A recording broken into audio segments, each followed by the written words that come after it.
So hi everyone, again thank you for listening to my Pautan video about the privileges and rights of the teachers.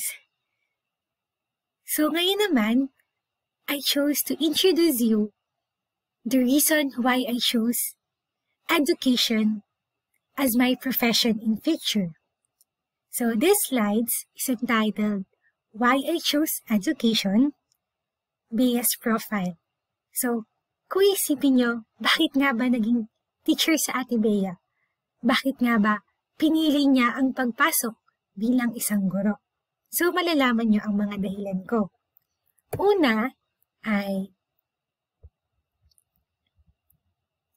I came from a family of teachers.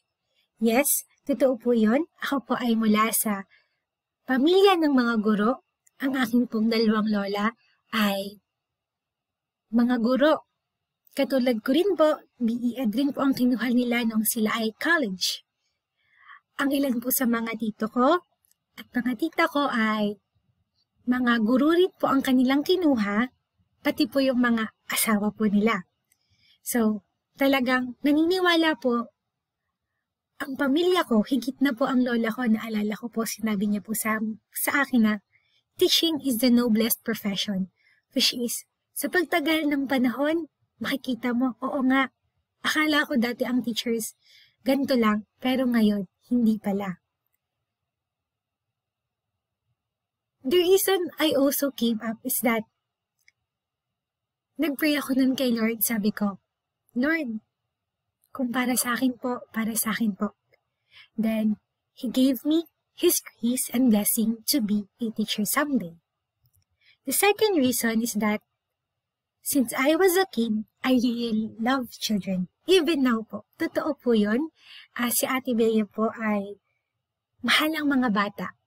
Their smiles are worth it. Yung tipong ngiti lang nila, yung tipong, Hi Ate Bea, yung tipong makikipaglaro lang sila sa akin kahit yung mga kapitbahay namin. Nararamdaman ko na, yes, these children deserves to be happy and to be educated. And the last reason na pinili ko po is I found a family. Family sa profession na tinahak ko.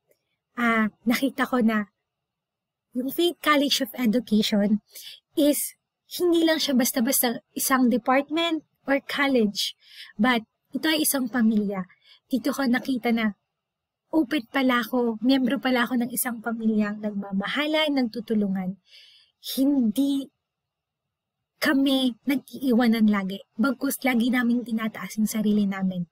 Yung mga professors namin, tinuturing kami bilang anak. Hindi nila kami pinapabayaan kahit na ang mga problem namin ay personal. Kaya napaka-blessed ko kasi ito nung bago ko pumasok sa faith, hindi ko pa ito nakita. Pero unti-unti, nararamdaman ko na. Before I end my video, I want you to share this quote na ako mismo yung nagbigay ng reflection. The reason why teaching profession is beautiful is that it never ceases to inspire each of every dreamer. Ang pagiging isang teacher, hindi ito napapagod na maka-inspire ng ibang tao. Bagkus, kahit mahirap, ginagawa ng teacher ang paraan para maging better ang isang estudyante. Mapasaya ang isang batang malungkot, matulungan at gabayan ang mga batang nangangarap na abutin ang kanilang pangarap na magpapabuti sa kanilang kinabukasan. Magkakalimutan, teachers always inspires their students. So, again, thank you so much for listening at sana nakita nyo, base sa mga pinakita ko, ang kahalagahan at ang kagandahan ng pagiging isang guro at ang pagpasok sa teaching profession. Again, thank you and God bless.